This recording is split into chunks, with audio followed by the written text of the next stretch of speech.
ನಮಸ್ತೆ ಫ್ರೆಂಡ್ಸ್, ರಾಜ್ ಜಾಬ್ಸ್ಗೆ ಸ್ವಾಗತ. ಫ್ರೆಂಡ್ಸ್, ಲೋಕೋಪಯೋಗಿ ಇಲಾಖೆ ನೋಡಿ PWDಯಿಂದ ನೇಮಕಾತಿಯ ಹೊಸ ಅಧಿಸೂಚನೆ ಬಿಡುಗಡೆಯಾಗಿದೆ.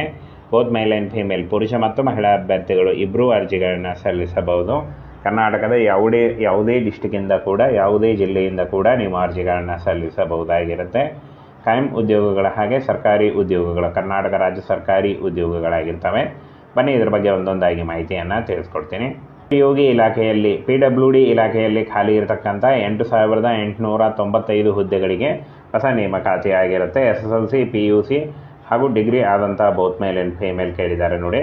ಹಾಗೆ ಈ ಒಂದು ಹುದ್ದೆಗಳಿಗೆ ಸಂಬಂಧಪಟ್ಟಂತೆ ಶೈಕ್ಷಣಿಕ ಅರ್ಹತೆ, ವಯೋಮಿತಿ, ಆನ್ಲೈನ್ ಅರ್ಜಿಗಳು ಹಾಗೆ PWD ಹುದ್ದೆ 2024ರ ಅಧಿಸೂಚನೆ ಬಗ್ಗೆ ಸಂಪೂರ್ಣ ಮಾಹಿತಿ ಇರುತ್ತೆ ನೋಡಿ.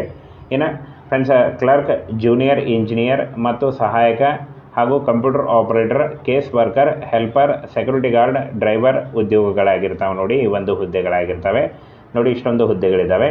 ಹಾಗೇನ ಫ್ರೆಂಡ್ಸ್, ಹುದ್ದೆಗಳು ಮತ್ತು ಖಾಲಿ ಹುದ್ದೆಗಳನ್ನು ನೋಡೋದಾದರೆ, ಜೂನಿಯರ್ ಇಂಜಿನಿಯರ್ ಸಿವಿಲ್ನಲ್ಲಿ 500 ಹುದ್ದೆಗಳು, ಜೂನಿಯರ್ ಇಂಜಿನಿಯರ್ ಎಲೆಕ್ಟ್ರಿಕ್ನಲ್ಲಿ 80 ಹುದ್ದೆಗಳು, ಹಾಗೆ ಜೂನಿಯರ್ ಆರ್ಕಿಟೆಕ್ಟ್ 20 ಹುದ್ದೆಗಳು, ಹಾಗೆ ಜೂನಿಯರ್ ಇಂಜಿನಿಯರ್ ಸಹಾಯಕ 1,100 ಹುದ್ದೆಗಳು, ಹಾಗೆ ಸ್ಟೆನೋಗ್ರಾಫರ್ ಉನ್ನತ ದರ್ಜೆ 20 ಹುದ್ದೆಗಳು, ಸ್ಟೆನೋಗ್ರಾಫರ್ ಕೆಳ ದರ್ಜೆ 50 ಹುದ್ದೆಗಳು, ಪಾರ್ಕ್ ಮೇಲ್ವಿಚಾರಕ 20 ಹುದ್ದೆಗಳು, ಹಾಗೆ ಸಹಾಯಕ ಜೂನಿಯರ್ ಆರ್ಕಿಟೆಕ್ಟ್ 10 ಹುದ್ದೆಗಳು, ಹಾಗೆ ಸ್ಯಾನಿಟರಿ ಇನ್ಸ್ಪೆಕ್ಟರ್ 5 ಹುದ್ದೆಗಳು, ಹಿರಿಯ ಗುಮಾಸ್ತ 20 ಹುದ್ದೆಗಳು, ಪ್ರಯೋಗಾಲಯ ಸಹಾಯಕ 20 ಹುದ್ದೆಗಳು, ವಾಹನ ಚಾಲಕ 10 ಹುದ್ದೆ, ಕ್ಲೀನರ್ 40 ಹುದ್ದೆ, ಪ್ಯೂನ್ 40 ಹುದ್ದೆ.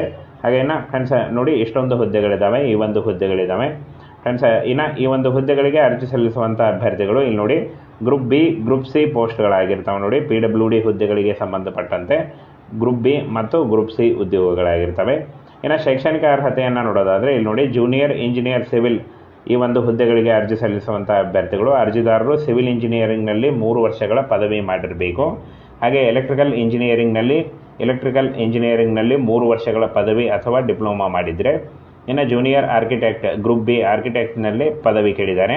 ಹಾಗೆ ಸಹಾಯಕ ಆರ್ಕಿಟೆಕ್ಚರಲ್ ಗ್ರೂಪ್ ಸಿ ನೋಡಿ, ಅಭ್ಯರ್ಥಿಯು ಆರ್ಕಿಟೆಕ್ಚರಲ್ ಡ್ರಾಫ್ಟ್ಮ್ಯಾನ್ಶಿಪ್ನಲ್ಲಿ ಡಿಪ್ಲೊಮಾ ಹೊಂದಿದ್ರೆ ಈ ಒಂದು ಹುದ್ದೆಗಳಿಗೆ ಅರ್ಜಿಗಳನ್ನು ಸಲ್ಲಿಸಬಹುದು.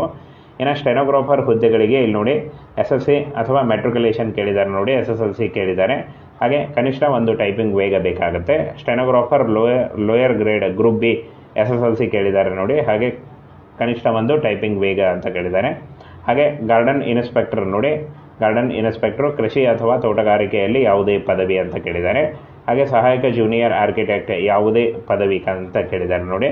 ಹಾಗೇನ ಫ್ರೆಂಡ್ಸ್, ನೈರ್ಮಲ್ಯ ನಿರೀಕ್ಷಕ ನೋಡಿ, SSLC ಕೇಳಿದ್ದಾರೆ. SSLC ಆದಂಥ ಅಭ್ಯರ್ಥಿಗಳು ಈ ಒಂದು ಹುದ್ದೆಗಳಿಗೆ ಅರ್ಜಿಗಳನ್ನು ಸಲ್ಲಿಸಬಹುದು.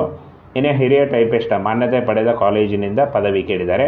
ಪ್ರಯೋಗಾಲಯ ಸಹಾಯಕ ನೋಡಿ, ಗ್ರೂಪ್ ಸಿಯಲ್ಲಿ ವಿಜ್ಞಾನ ಮತ್ತು ಡಿಪ್ಲೊಮಾ ಹೊಂದಿರಬೇಕು ಅಂತ ಹೇಳಿದ್ದಾರೆ. ಅಂದರೆ ವಿಜ್ಞಾನದಲ್ಲಿ ಡಿಪ್ಲೊಮಾ ಆದಂಥ ಅಭ್ಯರ್ಥಿಗಳು.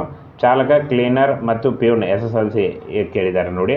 ಇನ್ನು ವಯೋಮಿತಿಯನ್ನು ನೋಡೋದಾದರೆ 18ರಿಂದ 40 ವರ್ಷದ ಒಳಗಿನವರು ಅರ್ಜಿಗಳನ್ನು ಸಲ್ಲಿಸಬಹುದು. OBC ಅಭ್ಯರ್ಥಿಗಳಿಗೆ 3 ವರ್ಷ ಮತ್ತು SC/ST ಅಭ್ಯರ್ಥಿಗಳಿಗೆ 5 ವರ್ಷಗಳ ವಯೋಮಿತಿ ಸಡಿಲಿಕೆ ಕೂಡ ಇರುತ್ತೆ. ಇನ್ನು PWD ಅಭ್ಯರ್ಥಿಗಳಿಗೆ 10 ವರ್ಷಗಳ ವಯೋಮಿತಿ ಸಡಿಲಿಕೆ ಕೂಡ ಇರುತ್ತೆ ನೋಡಿ.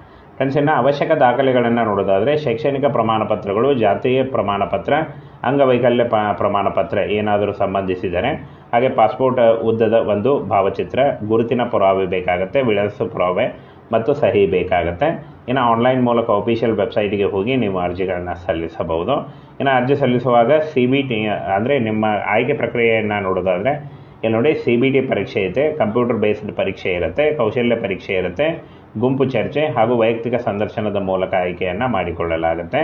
ಇನ್ನು PWD ಕೆಲಸಗಾರರ ಸಂಬಳವನ್ನು ನೋಡೋದಾದರೆ 18ರಿಂದ 35 ವರ್ಷದ ಅಂದರೆ 18,000ದಿಂದ 35,000ವರೆಗೆ ಪರ್ ಮಂತ್ ಸ್ಯಾಲ್ರಿ ಆಗಿರುತ್ತೆ ನೋಡಿ. ಸಂಬಳ ನೋಡಿ, ಈ ರೀತಿಯಾಗಿ ಸಂಬಳ ಆಗಿರುತ್ತೆ. ಆನ್ಲೈನ್ ಮೂಲಕ ಅಫಿಷಿಯಲ್ ವೆಬ್ಸೈಟ್ಗೆ ಹೋಗಿ ನೀವು ಅರ್ಜಿಗಳನ್ನು ಸಲ್ಲಿಸಬೇಕಾಗತ್ತೆ. ಆದರೆ ಈ ಒಂದು ಹುದ್ದೆಗಳು ಇನ್ನೂ ಶುರುವಾಗಿಲ್ಲ ಫ್ರೆಂಡ್ಸ್. ಈ ಒಂದು ಹುದ್ದೆಗಳಿಗೆ ಇನ್ನೇನು ಕೆಲವೇ ದಿನಗಳಲ್ಲಿ ನೋಟಿಫಿಕೇಷನ್ ಬಿಡುಗಡೆ ಆಗುತ್ತೆ ನೋಡಿ. ಈ ಒಂದು ಹುದ್ದೆಗಳು ಇನ್ನೇನು ಕೆಲವೇ ದಿನಗಳಲ್ಲಿ ನೋಟಿಫಿಕೇಷನ್ ಆಗುತ್ತೆ. ಆಗ ನೀವು ಆನ್ಲೈನ್ ಮೂಲಕ ಅಫಿಷಿಯಲ್ ವೆಬ್ಸೈಟ್ಗೆ ಹೋಗಿ ನೀವು ಅರ್ಜಿಗಳನ್ನು ಸಲ್ಲಿಸಬಹುದಾಗಿರುತ್ತೆ.